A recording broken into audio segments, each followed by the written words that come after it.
Proses kemerdekaan Indonesia. Proses kekalahan Jepang dari sekutu. Kekalahan Jepang dari sekutu dalam Perang Dunia II merupakan peristiwa yang penting menandai berakhirnya perang tersebut dan membawa perubahan yang signifikan terhadap tatanan dunia. Kekalahan ini disebabkan oleh berbagai faktor, mulai dari kesalahan strategis hingga superioritas teknologi sekutu.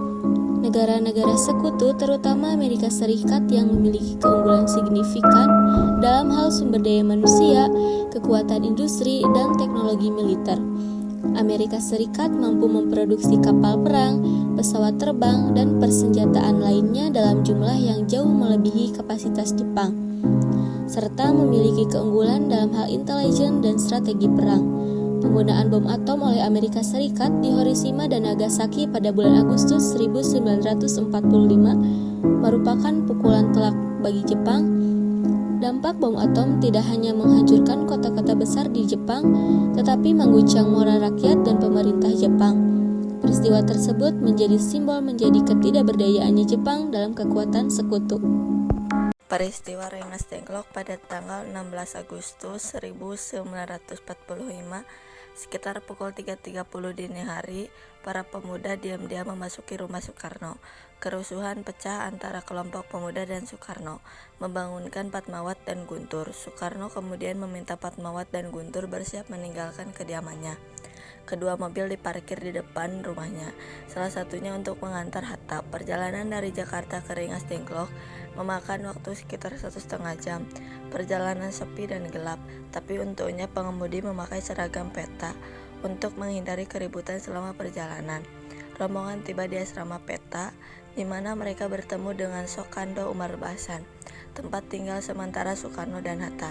Namun keadaan asrama yang kotor dan sempit membuat rombongan tidak nyaman, sehingga mereka mencari rumah tersembunyi yang jauh dari jalan raya. Lebih tepatnya di tepi sungai Citarum yang hanya bisa diakses dengan berjalan kaki, yaitu rumah tersebut milik Jiao Kiesyong. Menurut Sidik Kertapat, Bung Karno dan Bung Hatta dibawa keluar kota untuk mencegah Jepang membahas deklarasi kemerdekaan. Tujuan kelompok pemuda itu masih sama, yaitu mendorong Soekarno-Hatta menjelaskan deklarasi kemerdekaan rakyat. Dengan situasi dan suasana yang sudah memanas, Soekarno-Hatta bimbang dan kembali meminta jaminan tentang penyerahan Jepang kepada sekutu. Berita hilangnya Soekarno-Hatta sampai ke Ahmad Subarjo yang membuatnya khawatir. Pukul 18.00, Subarjo tiba di Rengas Dengklok dan langsung berunding dengan Soekarno, Hatta, Subarjo, Sudanko, Subeno, dan Sutarjo. Kartohidjokusumo bahwa akan diproklamasikan kemerdekaan pada hari Jumat, tanggal 17 Agustus 1945. Ungkapan tersebut berasal dari Muhammad Hatta. Setelah Soekarno dan Hatta berhasil dibawa ke Rengas Dengklok, Soekarno-Hatta memutuskan untuk mengikuti keinginan pemuda tersebut untuk segera melaksanakan deklarasi tersebut. Kemudian Soekarno-Hatta setuju bahwa deklarasi tersebut akan dilaksanakan setelah kita kembali ke Jakarta. Dengan persetujuan Soekarno-Hatta, hingga pada akhirnya tercapai tujuan bersama antara kelompok tua dan muda, bahwa setelah keluar dari Rengas Dengklok dan tiba di Jakarta, mereka harus segera membuat pernyataan. Keesokan harinya, karena ketakutan Ahmad Subarjo mempertaruhkan nyawanya untuk menjemput Soekarno-Hatta dan membawanya ke Jakarta, di mana Ahmad Subarjo menjamin proklamasi kemerdekaan yang selalu dijaga untuk menjamin keselamatan Soekarno-Hatta. Perumusan proklamasi pada 7 Agustus 1945, Jepang membentuk PPKI dengan Soekarno sebagai ketua dan Hatta sebagai wakil.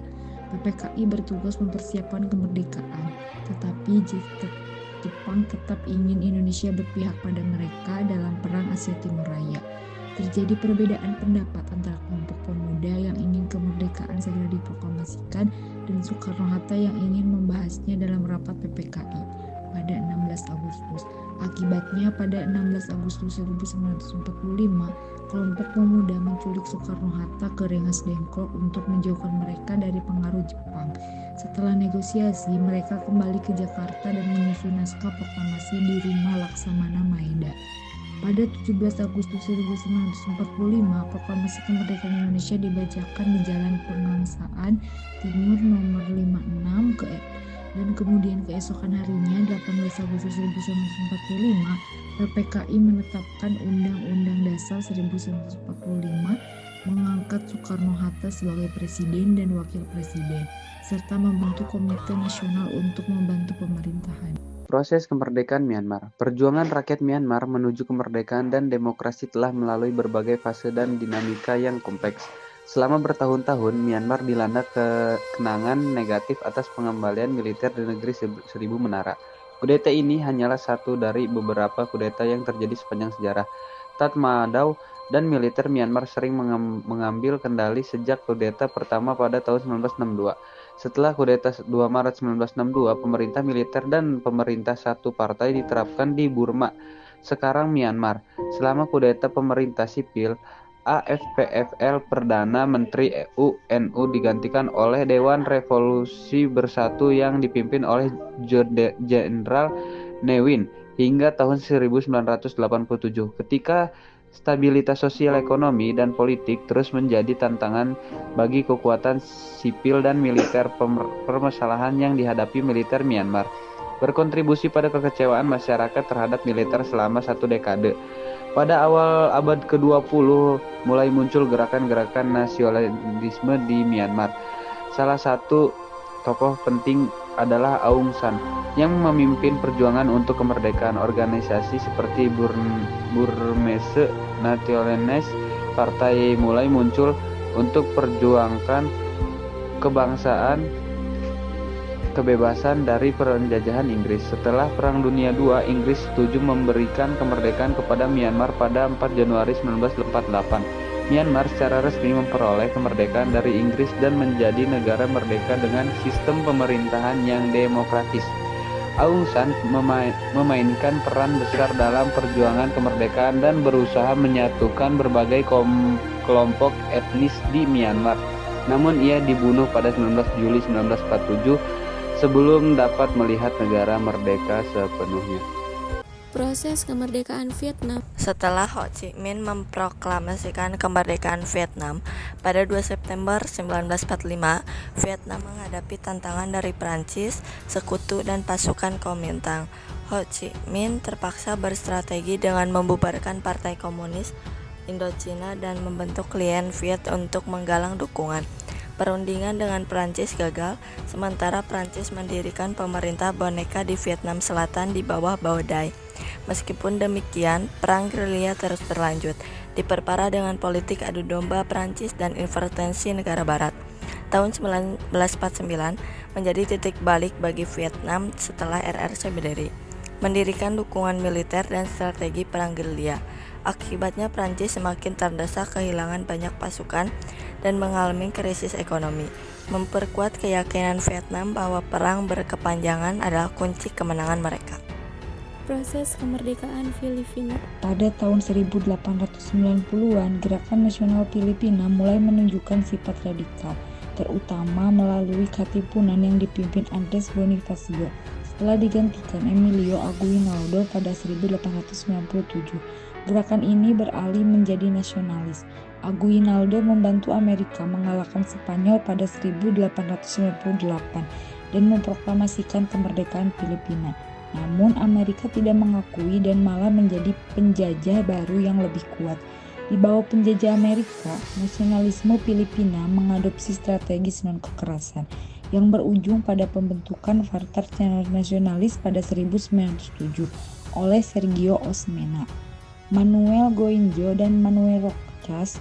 Pada 1920-an, kaum nasionalis semakin aktif menekan Amerika agar mempercepat kemerdekaan, termasuk melalui RUU Harvest Karting tahun 1932 yang menjanjikan kemerdekaan setelah 10 tahun masa peralihan. Namun Quezon menolaknya pada 1934, menyempurnakan RUU serupa dengan tambahan jeda 12 tahun yang membuat menjadi presiden pertama pemerintahan otonomi Filipina pada 1935. Saat Perang Kedua, Filipina diduduki Jepang. tetapi tetap setia pada Amerika. Setelah Jepang kalah, Amerika memenuhi janjinya dan memberi kemerdekaan kepada Filipina pada 4 Juli 1946 dengan Soekarno sebagai presiden pertama. Awal kebangkitan perjuangan nasionalisme di Indonesia dimulai pada awal abad ke-20 dengan berdirinya organisasi Budi Utomo pada tanggal 20 Mei 1908 yang dianggap sebagai tonggak awal kebangkitan nasional. Tujuan utamanya adalah untuk memajukan pendidikan dan meningkatkan kesejahteraan rakyat. Perjuangan melawan penjajah, semangat nasionalisme semakin kuat dengan berdirinya organisasi-organisasi seperti Sarekat Islam dan Partai Nasional Indonesia yang didirikan oleh Soekarno pada tahun 1927. Perlawanan terhadap penjajahan Belanda terus berlangsung hingga Jepang menduduki Indonesia pada tahun 1942. Proklamasi kemerdekaan setelah kekalahan Jepang pada Perang Dunia II.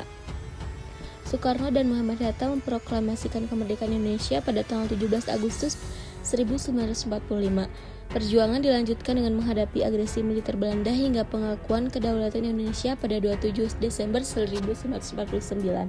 Berawal dari Revolusi Filipina, perjuangan nasionalisme Filipina dimulai dengan Revolusi Filipina 1896 sampai 1898 melawan penjajah Spanyol yang dipimpin oleh Jose Rizal dan Emilio Aguinaldo. Proklamasi kemerdekaan Filipina dilakukan pada tanggal 12 Juni 1898, Perjanjian Paris setelah Perang Spanyol-Amerika. Amerika Serikat mengambil alih Filipina melalui Perjanjian Paris pada tahun 1898. Filipina kemudian berada di bawah kekuasaan Amerika hingga memperoleh kemerdekaan penuh pada 4 Juli 1946. Identitas nasional setelah merdeka, Filipina fokus pada pembangunan identitas nasional dan stabilitas politik serta ekonomi. Perjuangan nasionalisme dari Myanmar berawal dari gerakan Takil nasionalisme di Myanmar, berkembang melalui gerakan Takin pada awal abad ke-20 yang terdiri dari mahasiswa nasionalis yang memobilisasi rakyat Myanmar untuk melawan penjajah Inggris.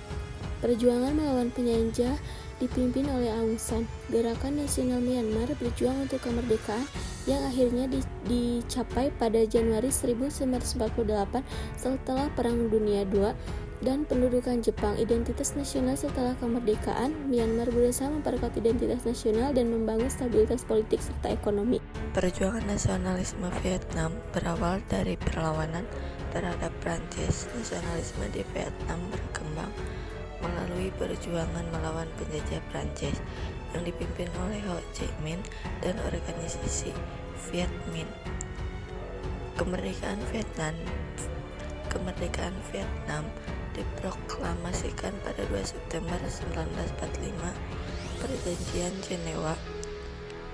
Jenewa 1954 mengakhiri Perang Indochina pertama dan membagi Vietnam menjadi 2 bagian, Vietnam Utara dan Vietnam Selatan. Perjanjian ini memberikan waktu bagi masing-masing pihak untuk memperkuat diri. Perang Vietnam nasionalisme. Vietnam terus berkembang meskipun menghadapi Perang Vietnam, hingga akhirnya Vietnam Utara berhasil menyatukan seluruh tanah air dengan mengalahkan Saigon pada 1975.